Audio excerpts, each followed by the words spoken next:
We begin our story with a beautiful young woman holding the hands of a girl named Elaine, telling the child that she will return with her father soon. Kneeling down to the girl's height, she asks her to be a good girl and wait until she comes back. Then Elaine replies, "Yes, ma'am." However, an hour passed, then 2, and Elaine kept waiting and waiting, but her stepmother never returned. And with that, she was left alone in this world. Then we move 1 year into the future and see 9-year-old Elaine observing some little breads in front of a bakery. A kind lady appears and asks if she would like a bread roll. Elaine replies that she wouldn't, and that she was only looking, because she also doesn't have money to pay for them. The protagonist says she picked some strawberries from the forest earlier and is quite fine, and when she has her own money, she will come back to buy bread. With that, watching the movement around them, she says it's all right. However, she hands Elaine a bag of breads, saying these are leftovers from yesterday, so it's no problem if she takes them. She also advises her not to wander around the forest because there are rumors of monsters there. Full of tenderness, she holds Elaine's shoulders and tells her to always visit if she ever feels hungry.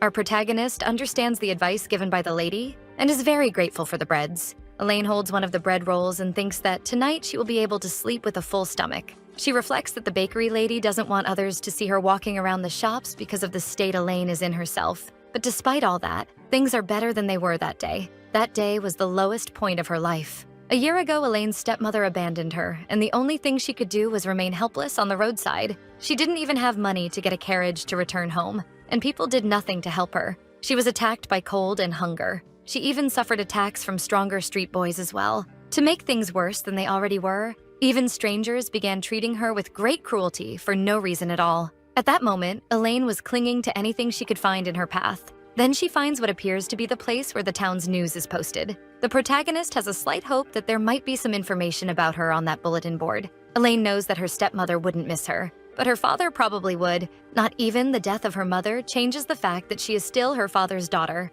She feels that, to her father, she is still part of the family. Thus, Elaine goes to the news board and carefully searches for any announcement from the Crustacea family. But surprisingly, the notice she reads is that the Crustacea family is in need of workers for the celebration party of the birth of the family's first child. These people are real pieces of work, to not say something worse. The announcement was clearly a shock to her, but it served for the protagonist to finally give up hope and dedicate herself to living on the streets. I already feel like taking Elaine and keeping her in a little jar. Elaine begins to reflect on how greedy her stepmother is for getting rid of her, so she won't have even a drop of the fortune meant for her son. She starts imagining whether, in the future, if she had someone she wanted to protect at all costs, she would act the same way her stepmother did. Soon, the protagonist finds a blanket and a box, making her eyes sparkle. These simple objects seem magical in Elaine's eyes, and she notices they appear to have been abandoned. Happy, Elaine imagines she will be able to sleep with a real blanket tonight.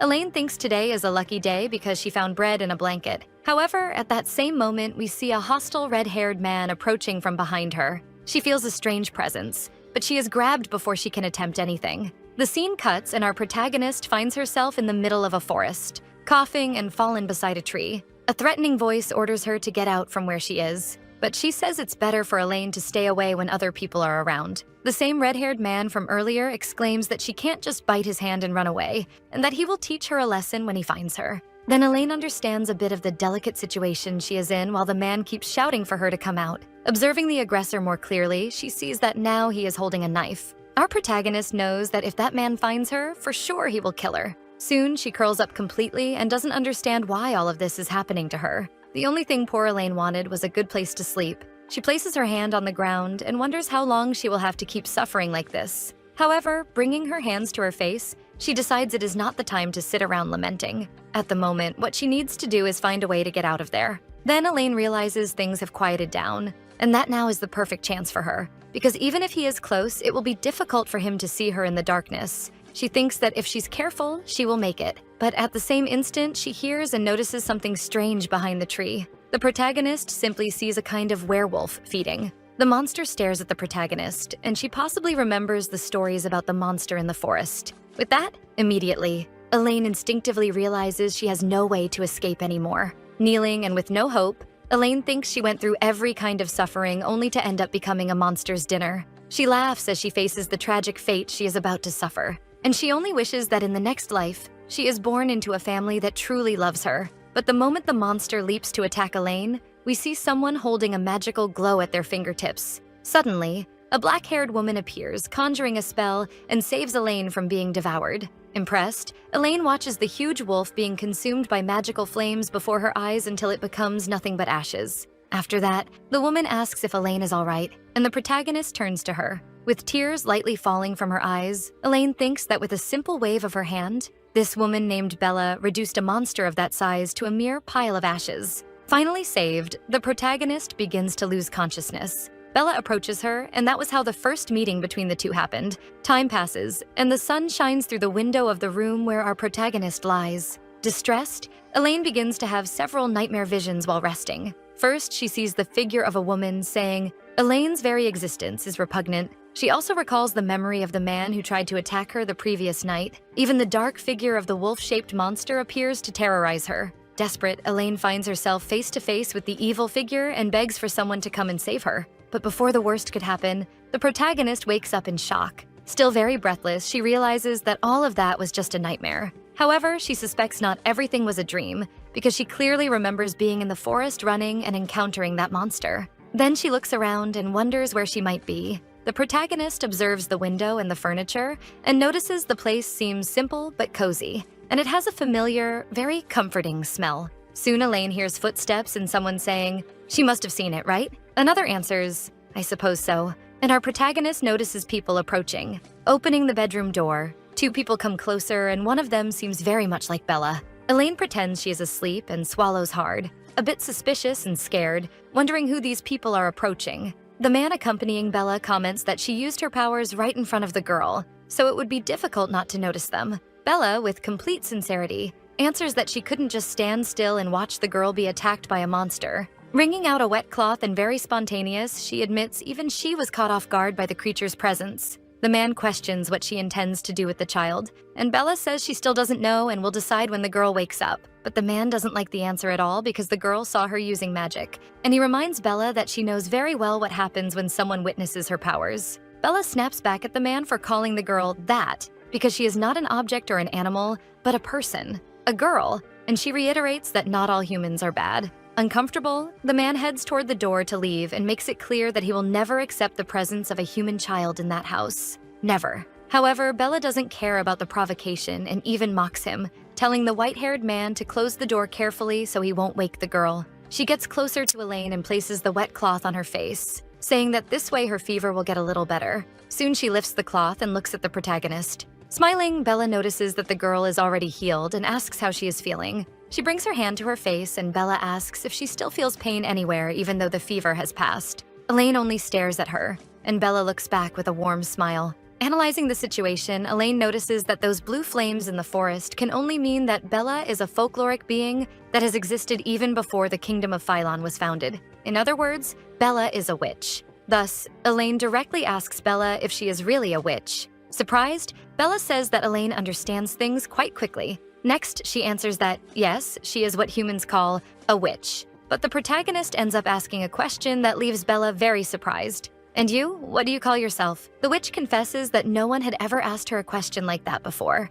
Then Elaine apologizes, saying she did not mean to offend her. Regaining her composure, the woman only says she was surprised and tells her name is Bella, then asks the protagonist's name in return. Our protagonist simply answers, "Elaine." After that, Bella asks if Elaine has any home she can return to. Elaine says in a sad and dry tone that she has nowhere to go. Then, gently, Bella holds one of Elaine's hands and asks if she would like to stay there with them. The protagonist's eyes shine again at the idea of having a home once more. She knows Bella could end up being a bad person, but she feels happy anyway. The scene cuts, and the protagonist looks at her reflection in the water and notices her eyes are swollen. And so, by Bella's order, Elaine began living there. She accepted the offer with deep gratitude because she had no other place to return to. However, one thing continues to disturb her. Then, we see the two talking again in the room, and Elaine comments that she feels Bella's husband seems not to like her, and that she should have spoken to him before letting her live there. But Bella replies that he is just a friend and not her husband.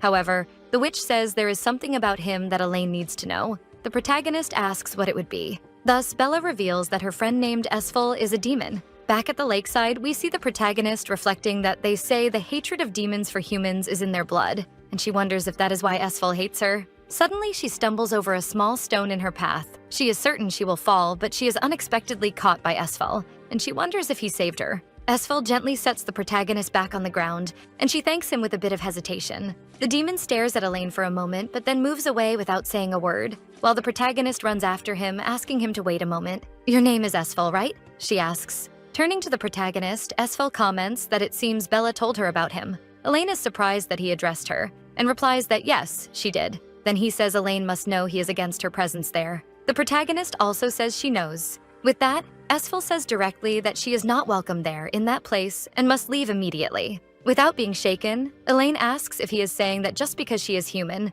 and that leaves him intrigued. Esfel says he suspected Bella had failed to tell the whole story. More calmly, he explains that in the past he truly hated humans, but after spending time with Bella, that repulsion toward humans slowly faded. Elaine then thinks he is right, because he wouldn't have saved her from falling if he still had complete disdain for human beings. But if it isn't demon instincts that make him hate humans, she thinks, then what is it? What did Bella fail to tell her? Thus, she asks the real reason he doesn't like her. The demon throws the question back, asking whether Elaine doesn't find it strange that Bella was so affectionate with her, even though she had never seen her before. It's not easy to tell a complete stranger to become part of a family. Crossing his arms, Esfel says he believes the reason behind that connection between Bella and humans is that she has been growing very lonely over the years. Knowing this, Elaine is not the first person for whom Bella has developed sympathy, and she won't be the last. Esfel admits that some were better than others. Therefore, most of the time humans ended up betraying Bella's trust in the end.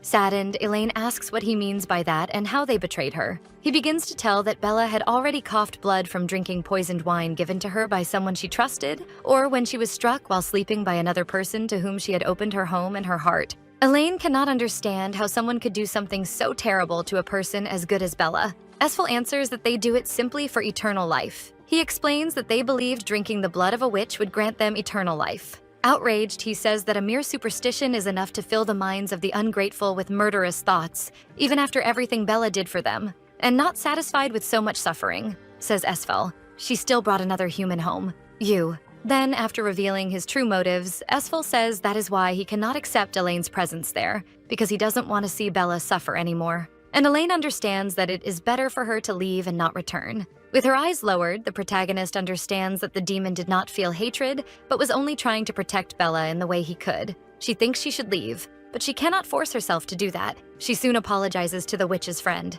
However, she firmly says she wants to stay with Bella. Esfel, with his fingers on his forehead showing indignation, comments that she is just another greedy human. Elaine replies that maybe she is greedy, but Bella is the only person who helped her when she needed it most, and no one cared for her the way Bella did, not even Elaine's own family. That sentence makes Esfel question this. Smiling with great tenderness, the protagonist adds that Bella is the first person who made her feel loved, even though they share no blood relation and have known each other for only a short time. Elaine continues, saying that Bella saved her life, treated her wounds, and smiled at her in a way that melted her heart. Even mine melted here. I want to stay by her side and make sure she never loses that smile. Behind the tree, Bella was listening to all of this and was moved by Elaine's words. With her eyes full of tears, Esfel looks toward the tree, noticing something is strange there. Thus, the demon decides they will discuss her staying another day. But he also says the protagonist should already know that when Bella has an idea in mind, nothing can change it. However, Elaine must remember one thing.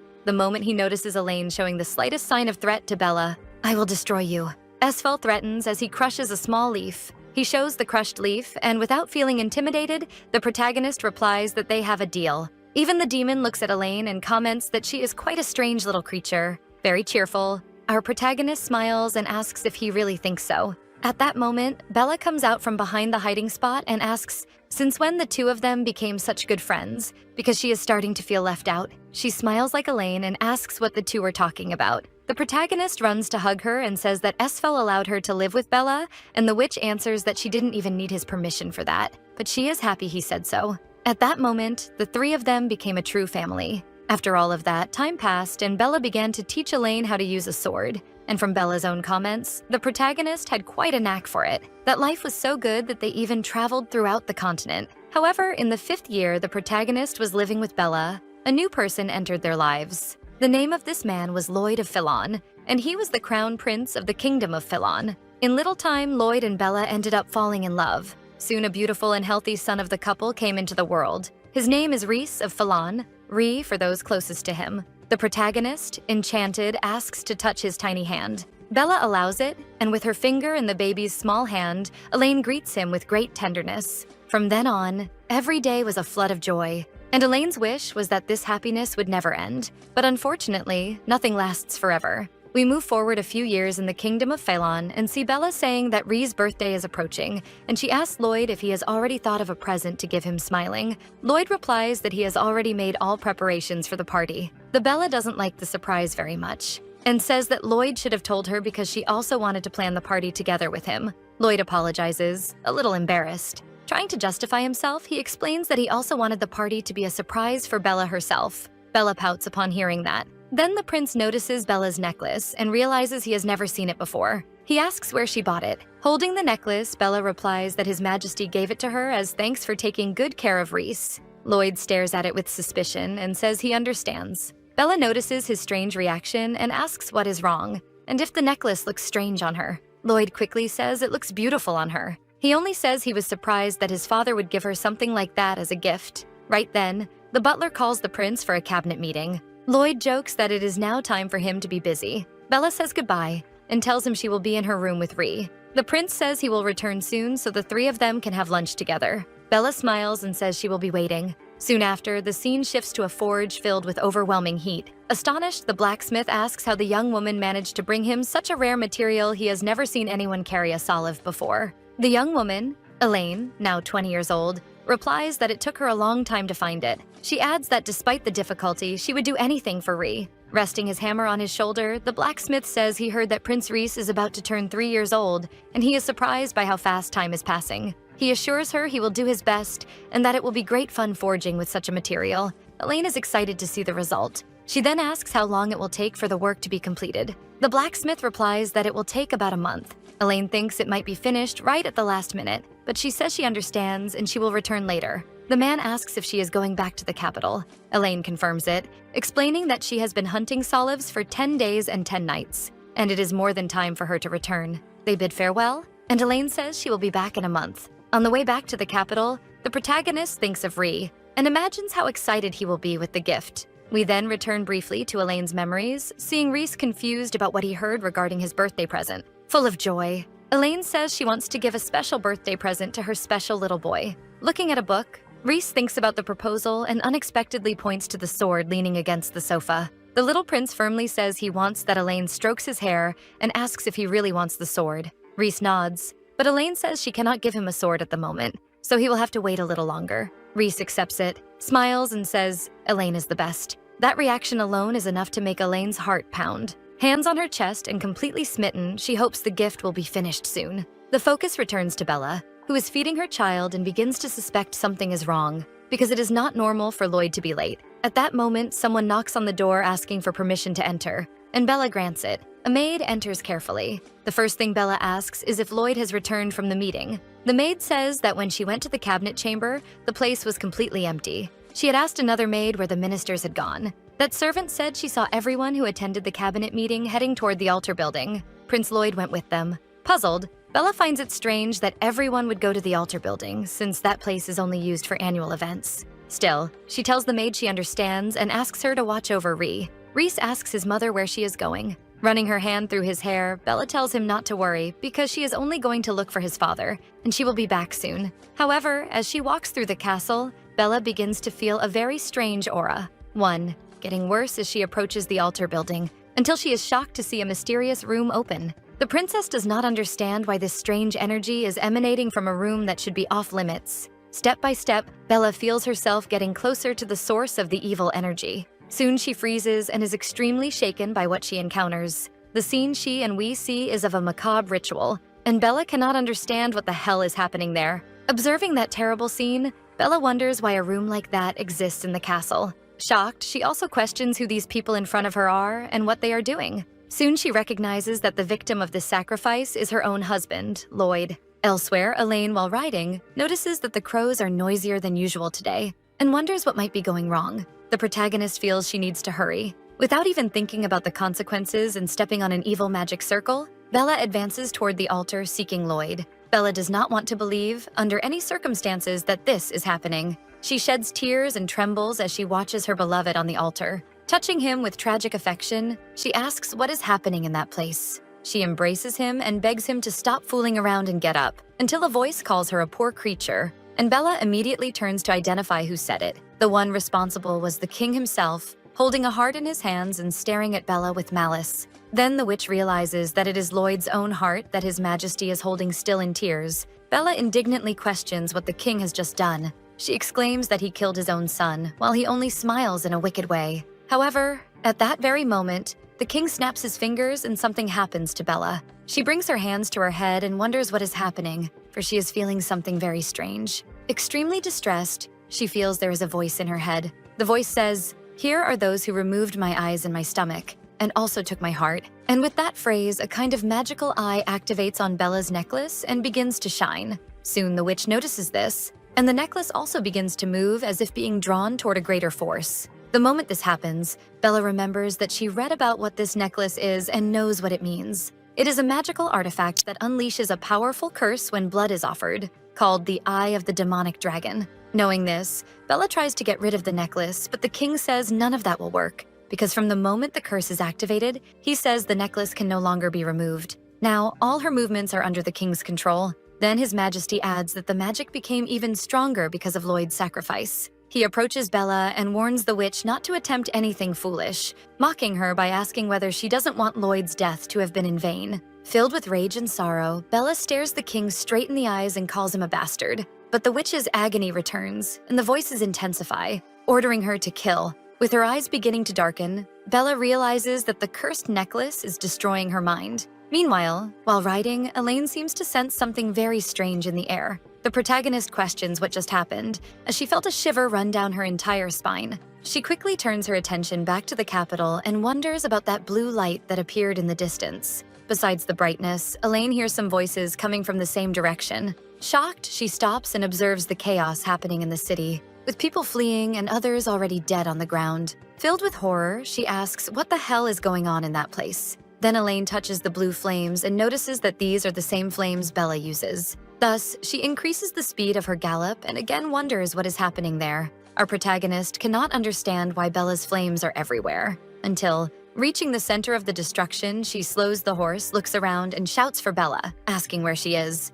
However, an explosion occurs seconds later, and Elaine watches with her eyes slightly affected by the brightness. Then, with the smoke lower, we see Bella positioned in the middle of the flames. Elaine notices her companion, but the witch's eyes are black and her expression is cold. And after also noticing Elaine's presence, the cursed one charges toward the protagonist and strikes her with extreme speed. But the swordswoman reacts better and manages to defend herself. In a difficult position, Elaine wonders why Bella is attacking her. The witch's eyes and the cursed necklace glow as Elaine tries to understand what happened to her beloved benefactor. Our protagonist looks at Bella and exclaims, "Bella, it's me, Elaine." However, the witch is out of her senses, ignores her words, and hits the swordswoman with a blow that sends her flying. Elaine crashes with great force into a stone structure and is badly wounded. Hurt and breathless, the warrior notices that Bella seems to hear nothing. She says, unfortunately, her companion is completely out of control. Then, staggering, the protagonist watches Bella and reflects on what she should do now. "I need to hurry. Time is not on my side," Elaine thinks. She is very strong. "I need to find a way to end this before..." At that exact moment, Bella appears in front of Elaine and strikes a blow with all her strength at the protagonist. However, in the middle of the attack, the swordswoman manages to catch sight of Bella's cursed necklace. After that, she performs a maneuver and repositions herself. Turning her attention back to Bella, she thinks she had never seen her wearing that necklace before. Thus, she imagines the necklace must have something to do with her friend's sudden change in behavior. And leaping toward the witch, she knows there is only one way to find out. Noticing the attack, Bella summons her blue flames and Elaine descends in an offensive stance. Extremely fast, the protagonist lands and appears in front of her friend to reach for the necklace. She manages to grab the necklace but is fatally struck by the witch's claws. With a faint voice, she calls out to Bella, and the witch slowly begins to regain consciousness. The black-haired woman fully recovers her senses, but our protagonist falls to her knees. Mortally wounded Bella, overcome with terror, questions what she has just done. And tragically, Elaine collapses to the ground, unable to do anything else, her gaze empty. She sees the woman she loved most in her life as her vision darkens, thinks this is how she will die, and tears stream down her face. In her final moment, she managed to free her friend from the curse, but still feels guilty for she should have arrived sooner. Then, on the 31st of January in the year 512 of the Phylon calendar, Sebeka, the capital of the kingdom, fell at the hands of a single witch. However, we see the protagonist in a vast void, and she asks herself where she is. Confused, she wonders if she is dead, but suddenly she starts screaming for Bella, begging her not to do what she is about to do, and lets out one final cry calling her friend's name. Thus, the protagonist awakens amid the ruins of the city and hears Bella's voice apologizing. We return to her memories, and the witch comes very close to Elaine, taking responsibility for everything that happened. Bella says she cannot go back in time to save all the lives she took, but she can at least save hers by giving her own heart to her friend.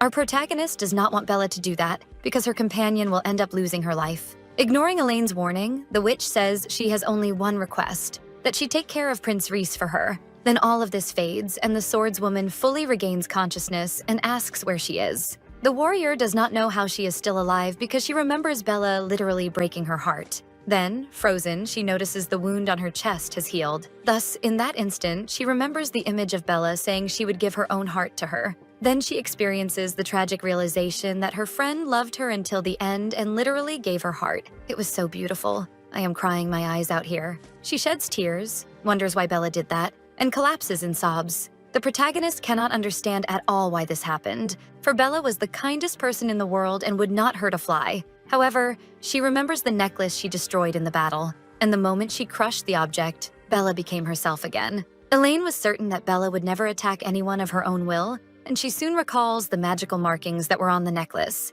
They had the same energy as the place where she had found Bella. After that, she takes a piece of paper and bites her thumb until it bleeds a little. With quick movements, she tries to remember the design of the necklace's marking, but she recalls only the brief shape of the eye in the center. As she sketches, she reflects that she does not know who or what did this to Bella, but she will certainly find them, and I will make them pay for it. Then Elaine's curiosity only grows. She thinks that if it were someone who wanted Bella's blood for immortality, they would have simply ended her and not made her lose control and destroy everything. Our protagonist finds herself walking for a long time, but finds not a single sign of houses among the leaves of the plants. She wonders what might have happened to Esfel, Lloyd, and Reese, for there was no sign of anyone near the castle. She remembers that the palace itself had become ruins. However, her thoughts are interrupted by the presence of monsters just ahead in the field of leaves. She sneaks through the thicket and feels that something is not right there, because there should not be so many monsters near Sebeka. This type of creature is born from calamity,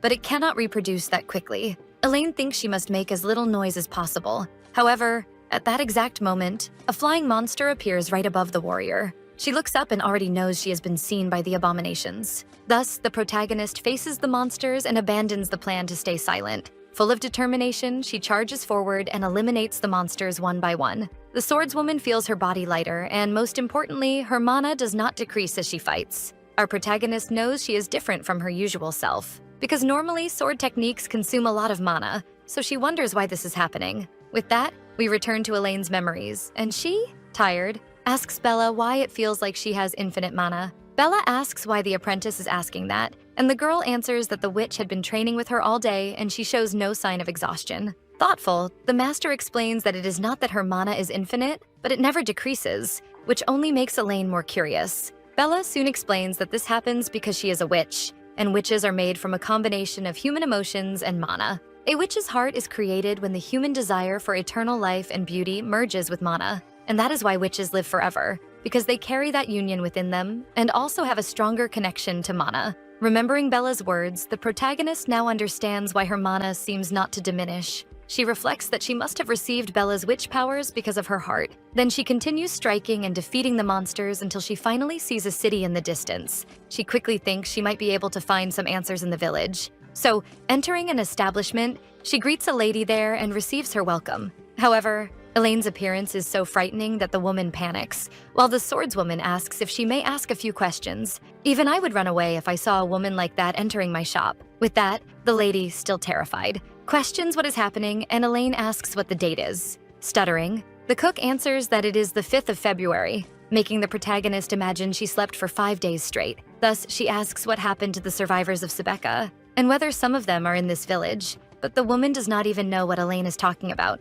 Our protagonist tries to explain the situation and asks if by any chance no survivors remained. But the lady still does not understand Elaine's questions because the Sebeka tragedy happened 20 years ago, the woman says, leaving the protagonist shocked. She cannot believe it has been that long since the incident occurred. Because of this, the cook asks if Elaine is drunk, because it makes no sense for her to be searching for survivors of something that happened 20 years ago. Elaine remains in shock, thinking the year should be 512 of the Philon calendar, not 532. Then we shift to another part of the story and see a young woman collapsed, saying she should have killed the man standing before her. The young man looks at her, but she collapses entirely on the ground, severely wounded, next to other bodies in the same condition. Indignant, the swordsman says that she has destroyed her own existence. Next, another red-haired swordsman asks whether those people sent this assassin as well. On the other side, a woman comments that one would think those people would be tired of sending incompetent individuals to take him down by now. However, the purple-eyed man says that it is fine. For what are 1 or 2 assassins? He asks. I'm already used to it, he adds. And we discover he is Rhys of Phylon, Duke of Kiliard and son of the late Crown Prince Lloyd of Phylon. After becoming a swordsman at 16 years old, he saved the land of Kiliard from ruin and became known as the Sovereign of Miracles. Rhys is now also the leader of the Filriz Knights, a group of elite knights renowned for their battle prowess. But even so, this does not stop him from suffering the hatred of the people for being the son of a witch. Soon, Rhys points the blade at the assassin's neck and says, "She is the only one left." Firmly, he promises he will spare the woman's life if she reveals who is behind all of this. However, the enemy only smiles and says he does not have the thirst for violence she expected. She stares at him and adds that she expected more, considering he has the same eyes as that cursed witch. The red-haired man exclaims how she dares say such a thing, but Rhys stops his friend from doing anything. Still with a wicked smile on her face, the assassin asks if he knows how many people shed tears of anguish because of what his mother did. She then reveals she is not the only one who wants him dead. Many people want the same. Then she tells the Duke to remember well the words she is saying. The insults the woman hurled at him, calling him the cause of all misery for being the witch's son, still reverberate in his mind, leaving the Duke very serious. Observing the situation, the swordsman's partner says she will send the servants to prepare another meal. But while cleaning his own sword, Rhys says there is no need for that. He throws his glove on the ground, turns his back to his companions, and says he has lost his appetite. After that, we return to Elaine, and she still cannot believe that 20 years have passed. She looks at the horizon and imagines that Rhys was just a child at the time, and there was nothing he could have done. Then she thinks that Lloyd and Esfel probably tried to stop Bella, because they certainly would not have abandoned her in that state. However, since Elaine had to fight the witch alone, she considers that the two ended up dying before she even reached the city. Thus, our protagonist feels that everything she lived for no longer exists, and she wonders what she should do now. She then goes down the inn stairs, and the lady who owns the place asks what Elaine is doing and whether she is having trouble sleeping. Elaine replies that she was just wondering if she could get a bit of water. Immediately, the old lady says she will serve some and asks if Elaine doesn't want anything else, and Elaine says no. But with that, the innkeeper's expression turns to shock, and even the protagonist gets startled. She informs the guest that she will make some soup and asks if the warrior wants any, but Elaine refuses again, saying she is not hungry. However, the woman ignores Elaine's answers and says she will bring her some anyway. The protagonist even tries to stop her, saying she only wants water, but the lady is not listening to anything she says. After the brief argument, the soup is finished, and the cook tells Elaine to eat well, because she looks like she needs to put some food in her belly. That soup looks really good. It even made me hungry here. Sitting down for dinner, the hostess asks if Elaine is a traveler because she doesn't remember seeing her in the region before the protagonist answers that it's something like that. Then the old lady gets excited and says that no one wants to go to that region anymore, ever since the forests around Sebeka became infested with monsters. Knowing this, Elaine understands why she is the only guest at the inn.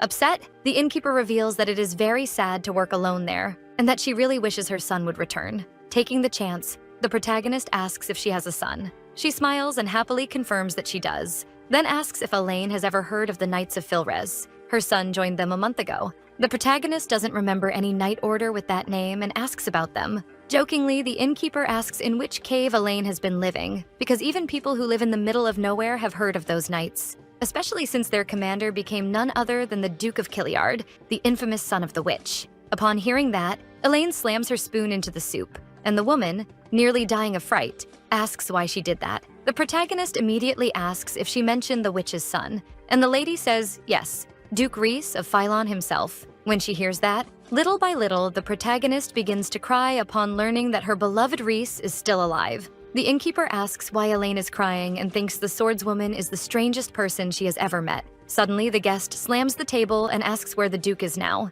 Confused, the lady replies that he usually stays at his estate in Killyard. We shift focus and go to the city, where a soldier is dying of sleepiness. Bored, he comments to his friend that nothing interesting happens in the region anymore. But the other argues that a monster nest is right in front of the castle walls, and asks whether he isn't worried about that. The black-haired warrior adds that they could be attacked by monsters at any second, and the other says it doesn't matter, because the knights will show up and take care of it immediately. The more serious one calls his companion an idiot and reminds him that most of the knights are on another mission somewhere out there, but the carefree one doesn't care, and says the castle is protected by magic and no monster would dare come near them. Until something happens, they feel a shiver, and the excited one asks what that was. He even wonders if they got unlucky for talking about monsters. Then, outraged, he questions how a monster got so close, because he thought the fortress's enchanted walls would easily repel them. The black-haired one panics, shouting that they are all going to die, while the other takes a peek and says they need to report it and ask for... However, he interrupts himself when he realizes it is actually a person near the castle. Thus, both look down and see our dear protagonist. Elaine, light and smiling, asks politely if they could open the gate for her. With that, the swordswoman is taken to the reception hall of the 2nd unit of the Knights Lowell. The lieutenant of the Order of Filrez asks if Elaine really cut through the monster nest just to save time. Without hesitation, Elaine answers that she did exactly that. Immediately incredulous, Lowell asks if she is insane and whether she has any idea what she just said, because one wrong step and she would have ended up in the Ramses Mountains, a place not called the Monster Nest for nothing. Gesturing lightly with her hands, Elaine explains that she had no choice, because it was the only route that would get her to the castle in less than a week. Then Lowell crosses his arms and asks the reason for such urgency. Our protagonist replies that it is because of their admission exam. The deadline for registration closes in 2 days, and if the swordswoman took another route, she would not arrive in time for the exam. She explains. Determined, she exclaims that she must join the Knights of Filrez no matter what. With that, Lowell asks if the warrior defeated all those monsters just to arrive in time for the exam, since that test happens every year. Thus, the protagonist becomes more serious and reflects that she cannot tell the truth, because they would never believe she had been asleep for the last 20 years. Besides, she does not know how she will tell Reese that she is the cause of his mother's death. She quickly decides to make up a story and says she had no money and heard that the knights paid very well. Hearing those words, the lieutenant sighs irritably and says that many fools like Elaine joined the order only for the money, and that kind of people did not even pass the first test or did not last more than a month as knights. But Elaine reveals that this is not the only reason she wants to join the order and states, "I am here because there is someone I need to protect." However, not wanting to expose too much, she says that protecting someone refers to her family. Lowell admits that Elaine has skill. It's not everyone who comes out of the mountains alive, but he warns that she needs to understand this Knight Order is not like the others. The group is hired to fight in the name of various institutions and houses.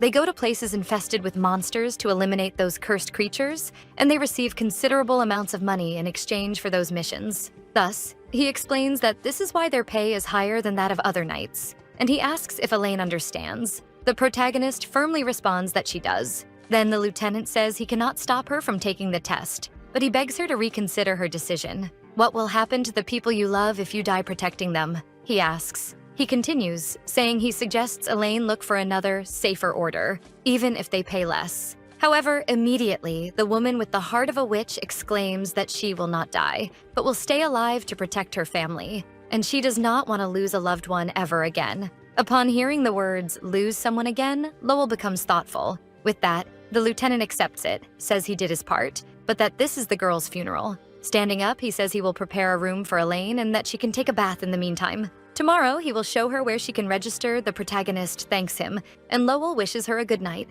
Outside, the soldier knows Elaine is not an ordinary girl and wonders what her true reasons for joining the Knights must be. However, it is also possible that the woman is just lucky. Whether that is the case or not, Lowell says he should report this to the Duke tomorrow. Night falls, and the protagonist rests in the great castle. In her dreams comes the image of past times, when she played with Reese along with all the people she loved. The little boy holds a lock of her hair, and Elaine asks if he likes her hair that much, and Reese answers that it is very pretty. Taking advantage of the moment, the protagonist asks which hair he thinks is prettier, hers or his mother's. Without hesitation, little Reese responds that his mother's is better. Bella finds it adorable, and Esfil tells Elaine not to take it to heart. Then Lloyd appears, and the swordswoman turns to greet him. But the vision the protagonist has is of a wounded and disfigured prince. Startled, Elaine backs away, but soon the ground beneath her begins to crumble. Suddenly, a hooded man appears behind the witch, ready to strike her. Our protagonist screams desperately for her friend to be careful.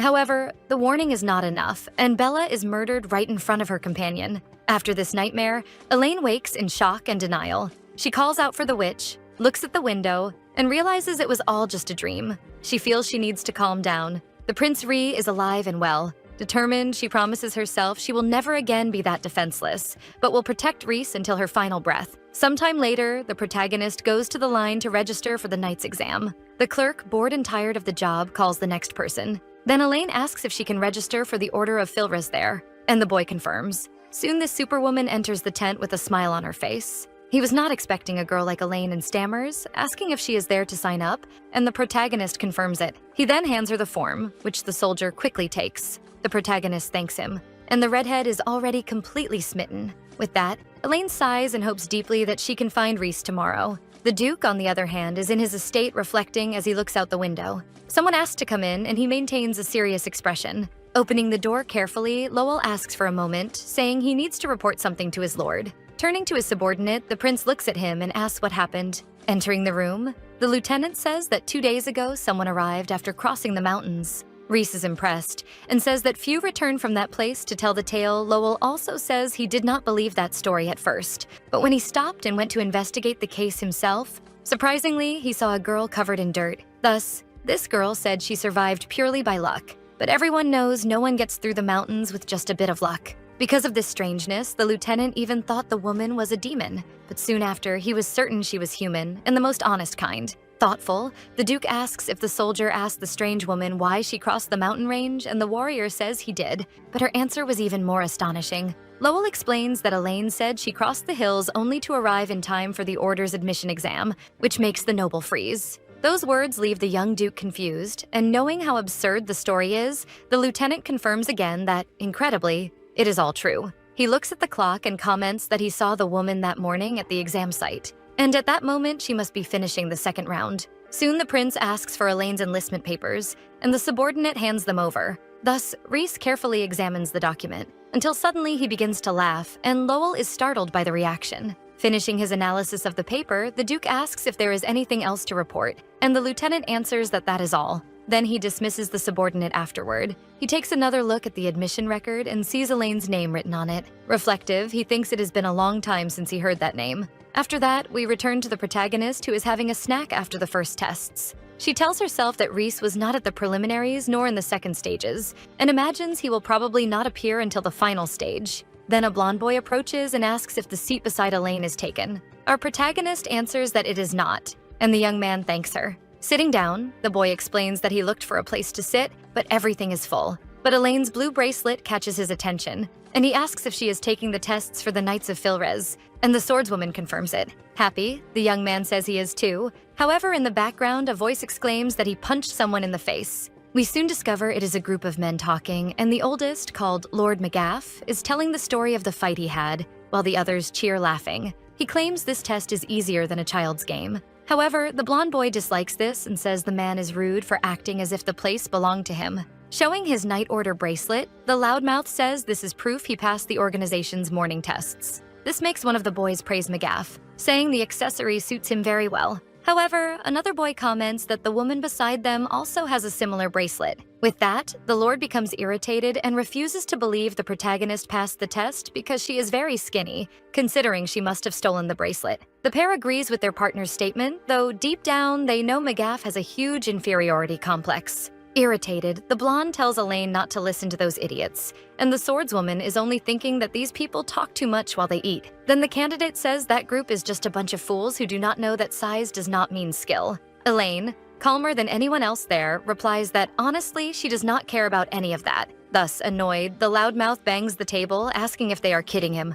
McGaff says the Knights of Filres are lowering themselves by accepting that kind of people nowadays. He confesses he is only there for the money, but he did not expect to be joining a bunch of fools instead of decent knights. And with a wicked look, he ironically asks what more he could expect from the cursed son of a witch, leaving the protagonist very irritated. Then the man turns to his companions and asks if they know what he means, and they say, of course they do. Trying to hold back her anger, Elaine then hears one of the flatterers say, Reese probably only got that title through magic, voodoo, or something like that. To make things worse, McGaff says it is true since that is the only way a spoiled brat could become a duke so quickly. He concludes that worms like him should be dead. However, before he finishes the sentence, the protagonist appears behind him and orders him to take back what he said. Startled, the Lord turns around and does not understand what just happened. Elaine remains firm and serious, repeating again for the loudmouth to take back what he said. Standing up with the intention of intimidating, the jerk asks if the protagonist is trying to give him orders.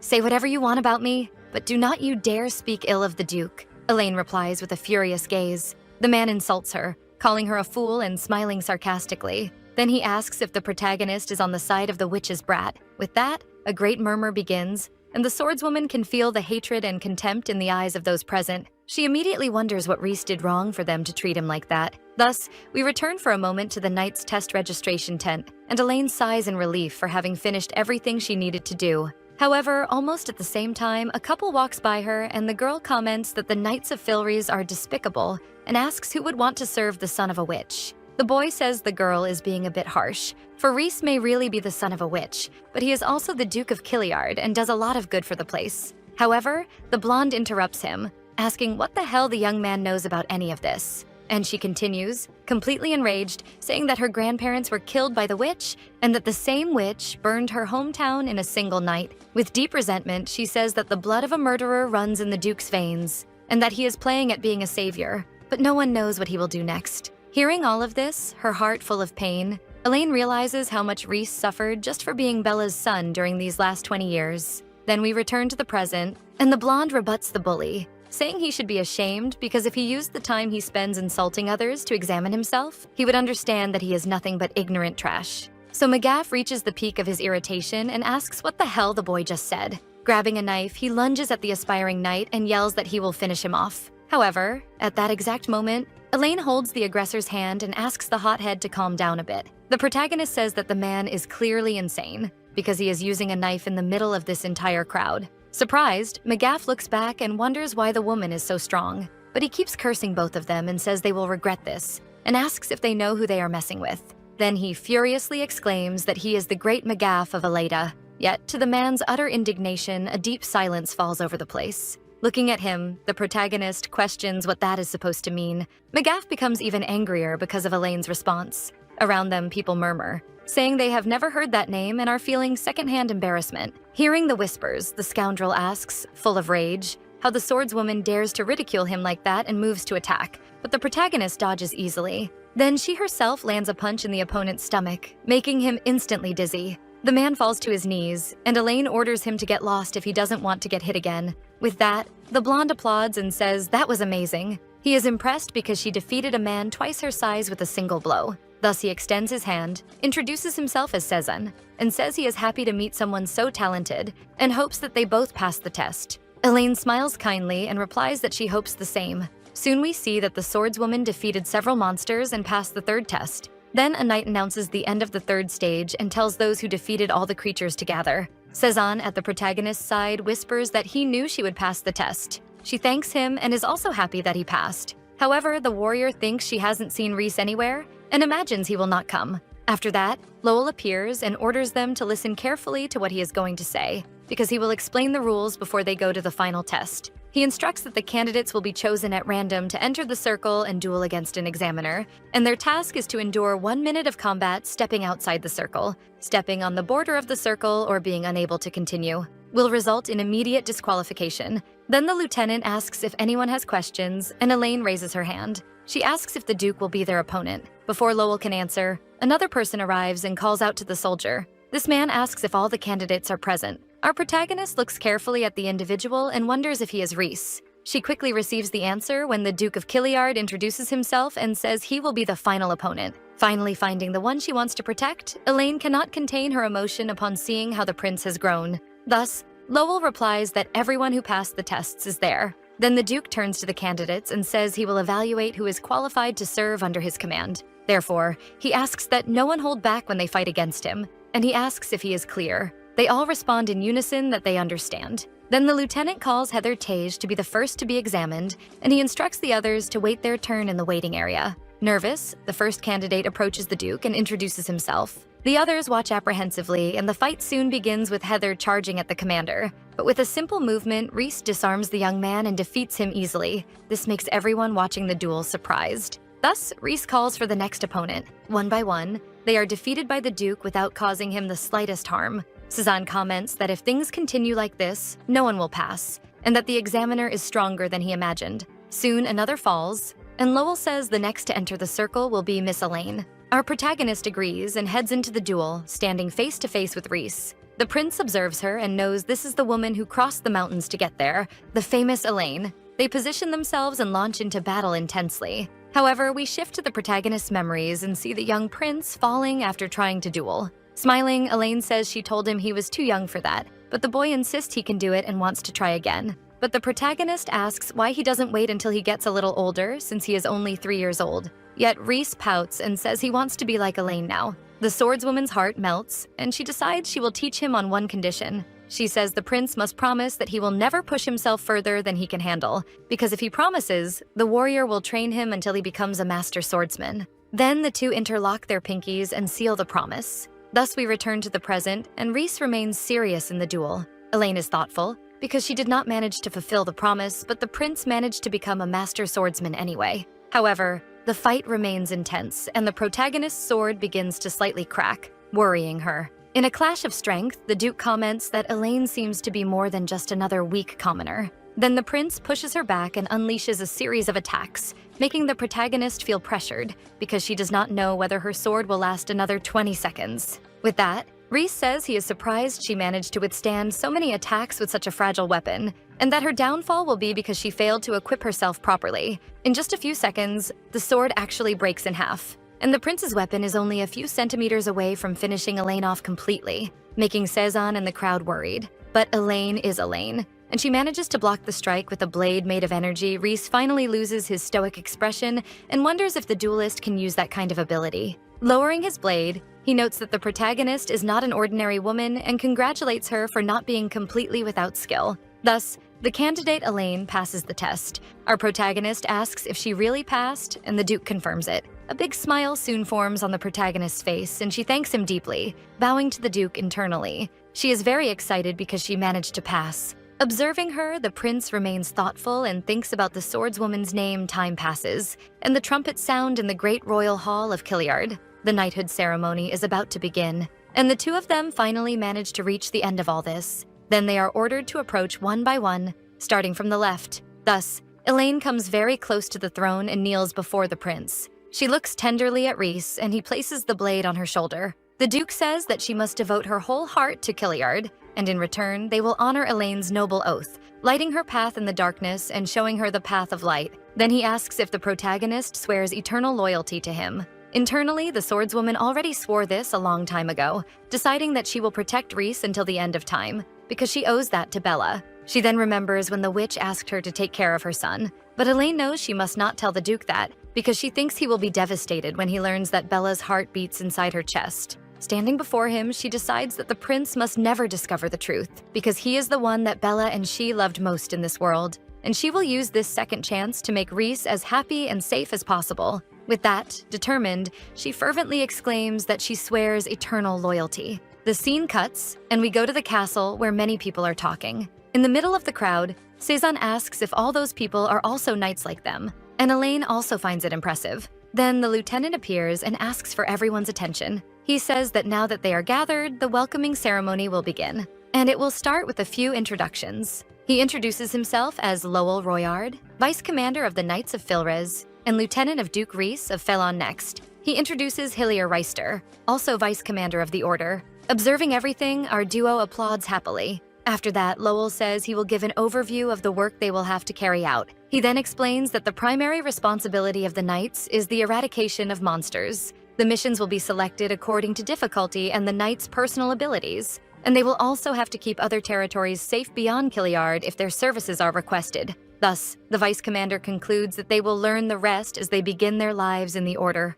Soon he announces that he has a special message from the Duke, and the protagonist pays close attention. Lowell explains that for a long time, The position of the Duke's personal guard has remained vacant, so His Grace offered the chance for one of them to volunteer for the position. Then he asks if anyone is interested, but a huge silence fills the room. Sighing in disappointment, the lieutenant already knew no one would accept, so he says he understands and will move on to the next topic. But someone in the middle of the crowd raises a hand and volunteers for the post. Impressed? The vice commander asks who said that, and of course it was our protagonist, who answers that she volunteers to be part of His Grace's personal guard. A few seconds later, gossip begins to spread among the others, calling Elaine crazy and other similar things. The swordswoman doesn't understand why everyone is acting that way. She wonders if none of them have even the slightest respect for their own commander and finds it unbelievable. Watching her, a brown-haired woman wonders if that is the infamous Elaine Time Passes. And Cezanne asks what the protagonist had in mind to think about volunteering, and continues asking if she knows what it means to become the Duke's personal guard. Irritated, the swordswoman retorts that she knows. It means she must do her best as a knight to protect her commander. And she asks if there is anything wrong with that. Cezanne tries to explain himself, but the woman from earlier appears, saying she finally found who she was looking for. Thus, both turn to her with a suspicious look. Then the woman asks if by any chance the young man is Cezanne Weston. The blonde youth answers that he is and asks who she is. The woman then introduces herself as Sophia Razulis, says it is a pleasure to meet him, and that she has been a knight for a year. She asks if the rumor she heard about him sponsoring the Marquis Lakers is true. Suspicious of the woman, he comments that he thought she was a recruit like them and wonders why she is ignoring Elaine Sophia, then asks what the two of them are doing alone in such a secluded place, and already jumps to the wrong conclusion. Cezanne says it's nothing like that, and Elaine turns her back to the woman and leaves. Weston tries to stop her, but the protagonist says she needs to go because the vice commander said he wanted to see her. And while Cezanne seems worried about his friend, Sophia simply watches with a serious expression. Sometime later, Elaine walks through the castle corridors and notices that it is snowing outside. Sighing, the protagonist happily comments that this is the first snow she has seen in 20 years, until a black horse comes toward her in the snow, and she cannot understand why the animal is wandering in such an unusual place. She approaches him and pets him tenderly. She then asks the horse what he is doing there and where his master is. Soon someone arrives and says that the animal's name is Nyx. That person is Rhys himself, who admits to being impressed because normally the mayor does not let anyone get close except him. The Duke's sudden arrival startles Elaine a little, and she greets her commander. While petting Nyx, the prince asks if she is Lady Elaine, and the protagonist confirms it. Rhys says he heard she volunteered to be his personal guard, and that what he is about to say may sound strange, since he asked for volunteers for the position. But he suggests that Elaine reconsider her decision. As expected, our protagonist apologizes and responds that she will not follow that suggestion. Thus, the Duke explains that every bodyguard he has ever had was killed soon after taking the post while trying to protect him from those who want him dead. That is why he sees no reason it would be different with her. So he says that if she is doing this out of a misguided sense of honor, he suggests she give up while she still can. Hearing Rhys's reasons, the protagonist is shocked that her beloved's life is in constant danger, and she thinks that the Knights of Filris are made up of the strongest in the country. Holding her sword, Elaine says she knows nothing about his former guards, but promises she will not die. Smirking ironically, Rhys asks what makes her so sure of that. The protagonist replies that he saw her strength when they dueled. Approaching him, she says she is someone very hard to kill. With that, the Duke is taken aback by the swordswoman, and he allows Elaine to become his personal guard. This makes the protagonist very happy, and she thanks him greatly, promising to do her best. Confused, the prince asks why Elaine is so happy about a position where she can easily be killed. Elaine replies that now she will be able to protect him at all times, 24 hours a day. Pulling on the mare's reins, the commander says that the protagonist is quite strange, but in any case, he instructs her to go to his office tomorrow to begin her duties. Happily, the warrior says she understands perfectly. The prince then begins to gallop away and wishes a good night to his new bodyguard. Thus, he leaves. And as she says goodbye, Elaine thinks that now Rhys will not have to endure all the horrible things he goes through alone, and she promises that she will never leave the Duke's side. In the middle of the snow, the prince grows curious about what the protagonist said about protecting him 24 hours a day, affirming once again that she is certainly a very strange woman. The day passes, and Elaine's first day as Rhys's personal guard finally arrives, and now she will be able to stay with him all the time. She wants to see him as soon as possible. However, she finds it strange that the vice commander's office door is open. Trying to take a peek, she hears someone shouting indignantly, saying they cannot understand. Getting a little closer, the protagonist notices that this voice is familiar. Blatantly observing the room, the swordswoman wonders if the vice commander called someone into his office because it seems like they are arguing inside. This woman is a gossip, huh? Inside the room, we see Lowell telling someone that he understands why she is angry, but there is nothing he can do about it. Soon, we discover that the person the lieutenant is talking to is none other than Sophia. Irritated, she asks why they will not let her become His Grace's personal guard, because when she tried, the Duke said that a bodyguard would only get in his way. But now he is accepting Elaine for the same position without saying anything. She questions what the protagonist has that she does not. With that, she complains that the truth is that the Duke has nothing against having a personal guard, but he simply does not want it to be her. Thus, she leaves the room furious while Lowell tries to call her back and calm the situation. Sophia slams the door hard, and her eyes meet Elaine's full of anger. The young woman purposely bumps into Elaine. Then the lieutenant also appears and apologizes because the protagonist had to see that situation, and taking advantage of the moment, the warrior asks what just happened. Still a little embarrassed, the vice commander says they need to go to the Duke's office and he will explain what happened on the way. Then, walking through the corridors, Lowell apologizes for Lady Sophia's rude behavior.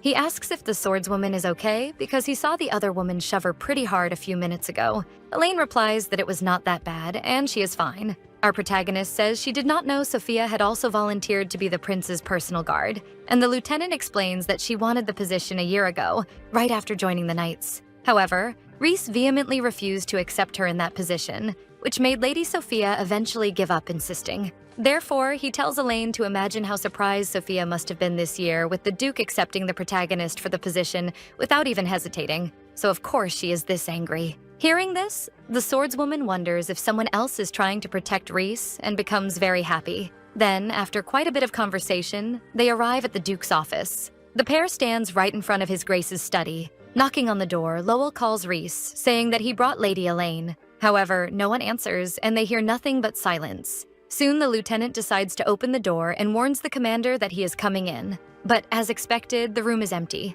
Lowell figures that maybe he is at the training grounds and says that the commander goes there in the mornings to practice with his sword sometimes. And he continues saying that he is probably finishing up and that he will go fetch him. And the protagonist replies that she will wait right there. Our protagonist then uses this opportunity to take a look around Rhys's room until that long red sword ends up catching Elaine's attention. She wonders what it is and notices that the object looks very familiar. However, a few seconds later, something clicks in her memory, and she seems to remember what it is. We go to the past and see the blacksmith asking if Elaine wants him to engrave Rhys's initials on the sword. The protagonist says yes, because it will give it a personal and special touch. The blacksmith says there is no problem and asks where she wants him to place the initials. Thus, Elaine touches the spot where she wants the initials to be inscribed. We return to the present and see that the work was indeed done. There are the initials, Rhys de Filon. Seeing this, Elaine is certain that this is the sword she ordered to be made for the prince's birthday. She remembers that this was the gift the little boy had asked her for, and that she had said she would not give him the present at that moment, but that he should wait a little bit. Emotional, Elaine wonders how Rhys has this, because when the sword was finished, Sebeka had already been destroyed. Suddenly, at that very moment, the Duke appears behind the protagonist and asks what she is doing. Our Elaine looks back, a bit startled, and that's it for today, everyone. I hope you enjoyed the story. What are you all thinking so far? I don't know about you, but I lost my breath when Sophia found Elaine at the door. And do you think the Duke was really angry or just pretending? I want to know your guesses. And if you want more, don't forget to like the video and subscribe so you don't miss any new videos I post. This work is called Reasons to Protect the Witch's Son and Our Recap, covered up to chapter 15. Kisses and see you next time.